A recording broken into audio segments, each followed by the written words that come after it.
Hey guys, so we are bringing the podcast back to life. I'm really pumped about it. It was nice to take a hiatus. I think sometimes we just get stuck on this treadmill of go and do and go and do, and we know ourselves by way of all the things that we're doing all the time. And for me, I've had a real awakening in terms of the way I'm spending my time. And not that the way that I was spending my time was a bad thing, but sometimes we have these chapters in life that just call us to a bit more spaciousness. And that's where I find myself right now, is just creating space, creating ease, and finding a space of calm in all the chaos. And it's a welcome chaos, right? It's a chaos that's called our life. I'm in living life in real time, and I thought about this the other day. I want to like put a hashtag out there that's like hashtag real life leadership, right? Because real life leadership isn't life in a bubble. It isn't being the CEO that's impenetrable. It's not focused entirely on work, and then there's no such thing as a personal life. Real life leadership is being a leader in your home, being a leader at work, being a leader within yourself, doing what you said you were going to do. Also recognizing the time when you need more space in your life. And that's where I found myself at, and I responded accordingly.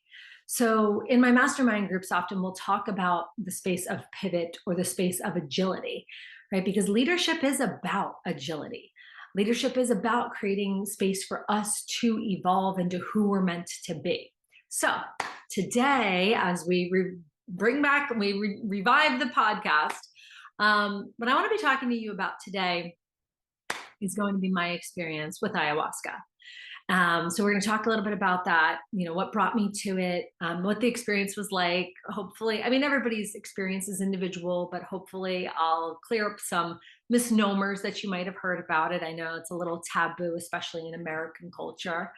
And then kind of what the aftermath has looked like so far. I'm only a couple days out from my experience, but I'm hoping to share this with you today, because one of the things that I realized was how much, not the experience of ayahuasca, but the experience of listening to myself has really expanded me as a leader, stepping fully into who I am in this chapter, right? This chapter is not supposed to look like it looked like down the road, right? It's not supposed to look like that it did 10 years ago, 5 years ago, a year ago. It's not supposed to.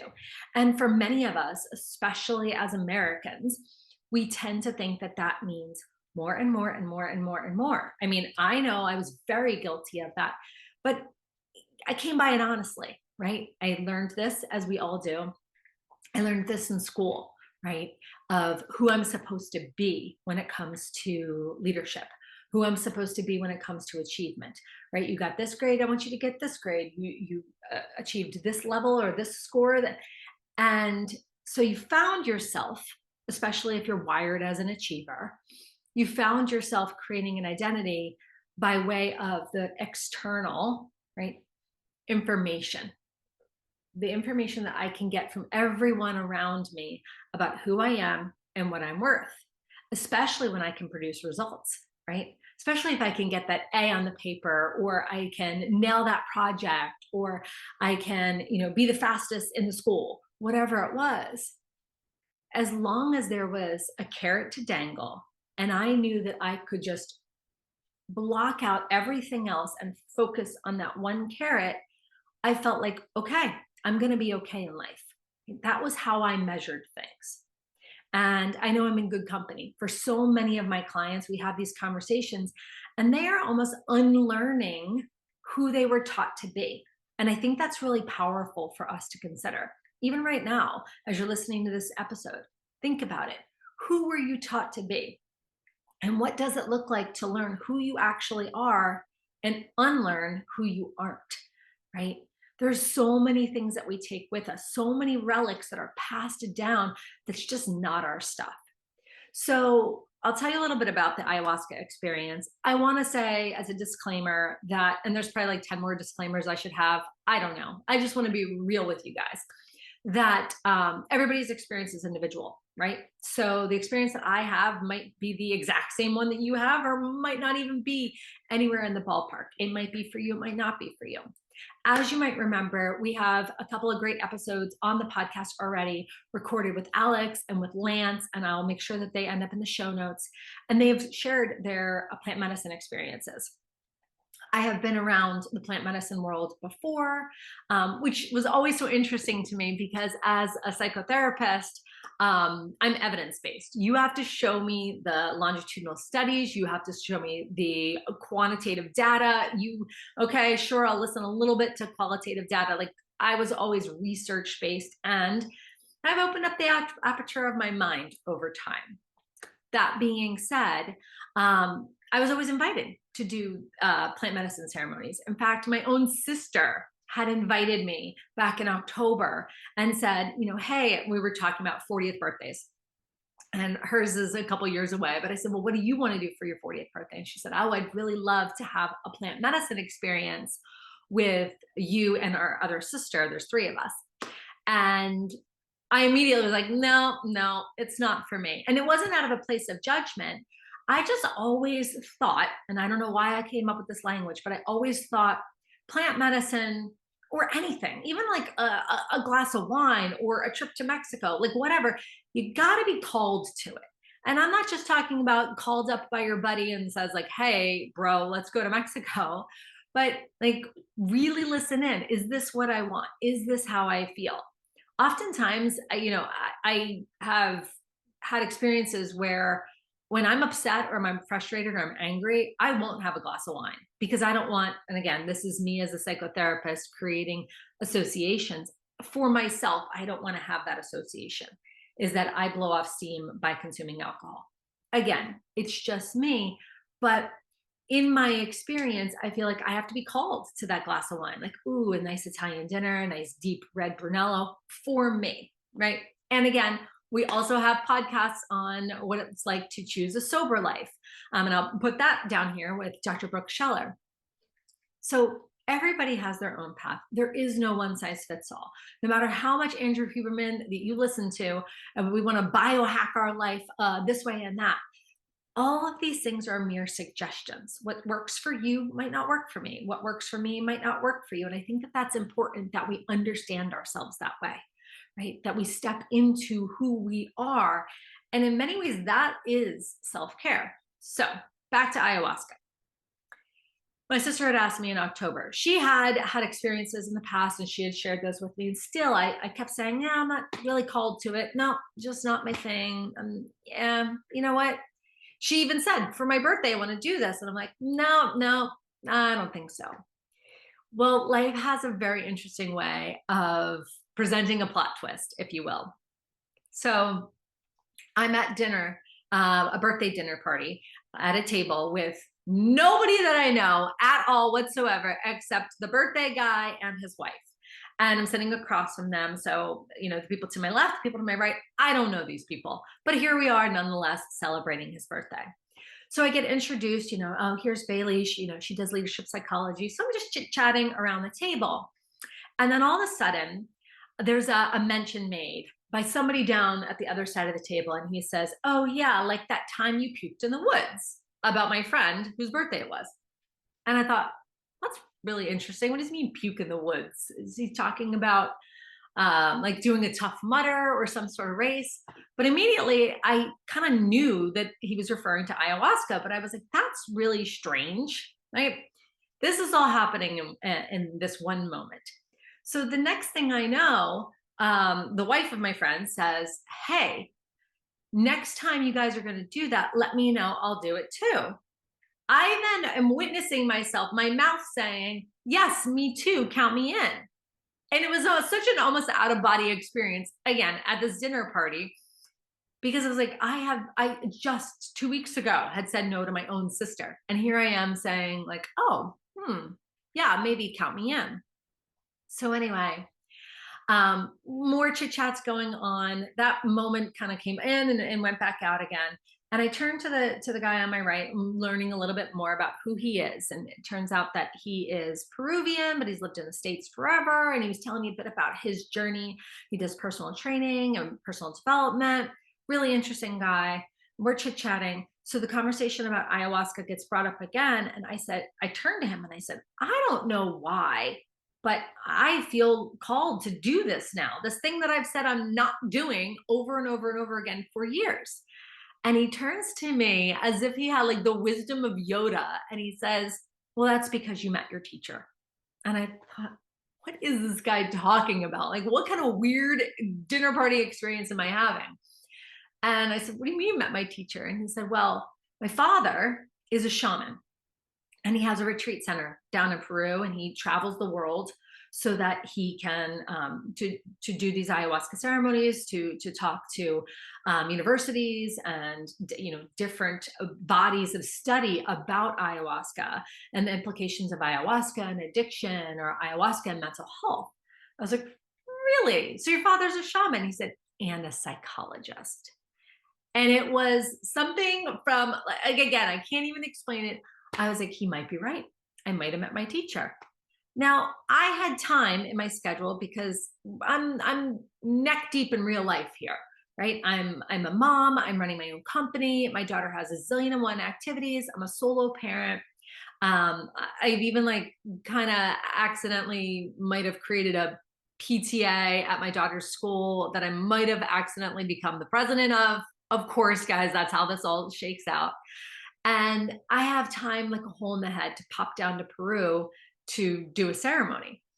But I get curious, right? As we all do. And in getting curious, I look online and I see the website and I see the dates. And I'm like, well, those dates actually line up. It's my daughter's winter break. I can go. She can hang with her dad. And so my gears started turning, and it's something that I thought, well, I'm drawn to it. I must be drawn to it for a reason.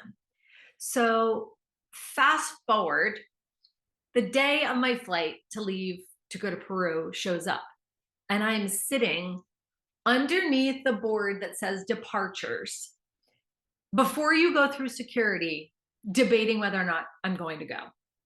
I'm basically in hysterics. I'm having this like complete breakdown. And a friend of mine, you've also heard her on the podcast, Victoria Whitfield, Sensei Victoria. She says, well, this is the breakdown before the breakthrough. And I'm like, I don't know. I don't know what is happening. But it was a combination between a knowing that I had something big that I was going to do that was way outside of myself. And also kind of a breakdown of sadness for the pace with which I had been running. If I'm really honest, there's lots of wonderful, amazing things in my life. And every morning, there I am with my journal, and I'm writing down all the things that I'm grateful for. But have you ever had the experience when you have good things happening in your life, and your life is how you've built it, but you can't necessarily feel your life? That was my experience, was that I had a lot of good things, but my stressors kind of overtook all those good things. And instead, I found myself feeling like I was swimming in a barrel, right? I'm just paddling and paddling and paddling and paddling, but I'm not actually going anywhere. Nothing's actually happening. And it's even as I recall that feeling to you right now, I can recall sitting in that airport with the tightest chest, thinking, I have to do this for me. And I'm so sad, or I don't even know if sad's really the word, but just grieving really for the fact that I had allowed myself to be swimming in that barrel for so long. But we've all been there one time or another, right? Nobody comes out of the box brand new and knows everything about their life. It's twists and turns. This is what makes me good at what I do, because we have these face down in the dirt moments. We have these real moments that allow us to be a human being, so we understand other human beings. So there I am having a complete and total meltdown. I call my partner and I'm just like, hey, if I do this in April, would you just like come with me in April? And, lovingly, he was like, yeah, I'll come in April, but, I need you to make the decision for you. And the next thing I know, I'm walking through security. And the next thing I know, I'm boarding the plane. And the next thing I know, I'm in Peru. And it was as if just a force came behind me and propelled me forward, saying, you are no longer available to feel like you were swimming in a barrel. Like, you have to take care of you so that you can take care of other people. I'm sure you've been in that moment in some point of your life in which you are efforting and taking care of everyone else. And it's not a bad thing, right? We've called these people into our life, whether that we've given birth to them, these are our children, or these are people that are in our life by way of love, or they're our family of origin, or they're our friends and clients even. And sometimes, right, they say, and it's true, you have to put your oxygen mask on first. And it's so stinking cliche, but it's cliche for a reason. So I toss that in your direction because I think that it's important that we recognize these moments.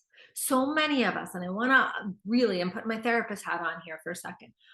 I need you to understand that for so many of us that share the archetype of the achiever, we tend more toward our masculine energy.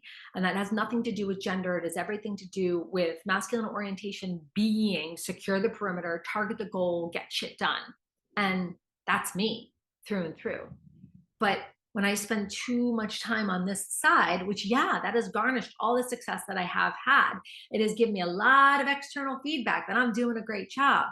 But what happens on this side is it atrophies my feminine. And whether you identify as a man or a woman, everybody has masculine and feminine energy. Masculine is our get things done energy, and our feminine is actually the vision, the dream, the creativity, the pontification that creates what the masculine then actions on.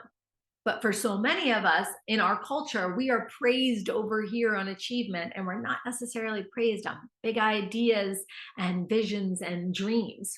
Not necessarily, unless there's action that backs them up. And we need both.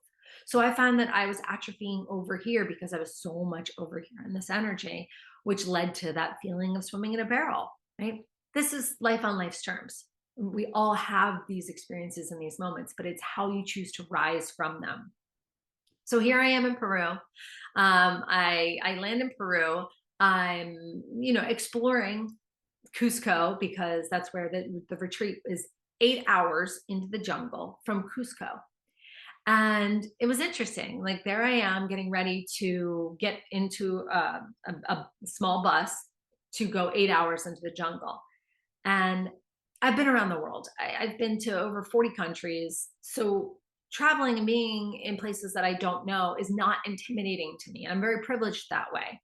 That being said, a lot of times, like, you don't even have a reckoning with what you're doing. You're just doing it. Like, I got on a bus and I went 8 hours into the jungle with no hot water, not really reliable electricity, solar mostly, internet not a thing, right? And here I am going into the jungle so that I can what? So I can get out of this barrel, so that I can, and that's what you were guided to do, is create an intention for it. And so there I am in the van, and I'm meeting people, and I'm trying to figure out for myself, like, what is my intention here? Like, what am I doing in the jungle? Please tell me. Because it's not a vacation, right? It's not technically it's labeled as a retreat, but this is not my typical retreat, not like one that I typically run. This is not a conference. What am I doing here? And what dropped in for me at that time was I am here to create a better relationship with myself so that I can have better relationships with other people. So I'm realizing as I'm talking to you guys that this is probably going to be a 2-part episode, just simply because, well, I'm running out of recording time. And I want to wrap things up for you guys. And then we'll talk about what the experience actually was like on the next episode. And then I'll talk to you about what the aftermath has been so far. But what I can say as I wrap up this episode for you, and I create an invitation of what's next, is to find those moments of reset, those moments of a reality check. And for some of us, we need to be slapped upside the head by life and reality in order to make a change. And for others of us, we have these teeny tiny whispers or these knowings.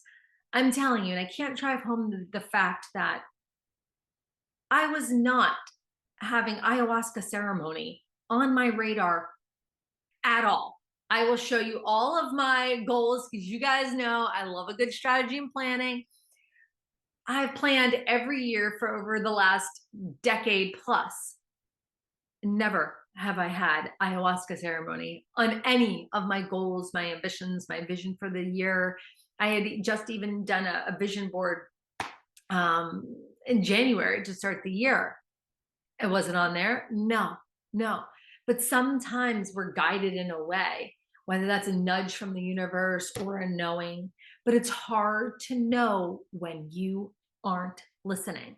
Okay, I'm going to say that again. It's hard to know when you aren't listening. And for many of us, we're so distracted with this phone here. We're so distracted by this demand, that demand, or who needs something from us, that we don't necessarily, hand on our heart, listen much anymore. So find a place that you can listen, whether that is first thing in the morning when you wake up and you just say to yourself, like, how are you? This doesn't have to be an existential crisis in order to make a change. It can simply be an invitation to ask yourself, what do I need right now? Because it's impossible to listen when we're stuck on that treadmill day in and day out. So take a look around, right? Life doesn't suck in order for you to want more. It doesn't have to. It doesn't have to be horrible, terrible, everything's falling apart in order for you to want it to be different. This is your one precious life. I cannot emphasize that enough.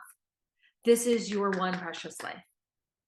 And so if you feel nudged to go into the jungle, go to the jungle. If you feel nudged to move, move. If you feel nudged to switch jobs, make a change either your entire career, your entire identity, do so. Of course, like the disclaimer here is, do so responsibly, communicate. But ultimately, the invitation at the end of the day is to fully be who you are. And sometimes who you are gets so muffled, so muffled by all of the demands in the outside world. And we've kind of bought in to understanding who we are by way of what we can accomplish and what we can do. So in order to make a change, right, in order to do things differently, you've got to do things differently. So as we close, how can you listen to yourself a little bit deeper, a little bit more? What would that look like? And then on the next episode, I'm going to tell you guys all about what it was like to go into the jungle. Did I puke? Yes. Spoiler alert, I did. Not as much as you would think. And I'll explain all of that. So next episode will be, enter at your own risk. And then I'll talk to you a little bit about the aftermath as well. Because you can't just have an experience and then plop back home and be like, yep, box checked, bucket list done, on to the next thing. You're forever changed by the way in which you spend your time. Forever changed by the way in which you spend your time. So whether that means that you're spending your time on your treadmill or you're spending your time getting outside the box, you are forever changed by the way that you spend your time. All right, guys, I'll see you on the next episode. Bye.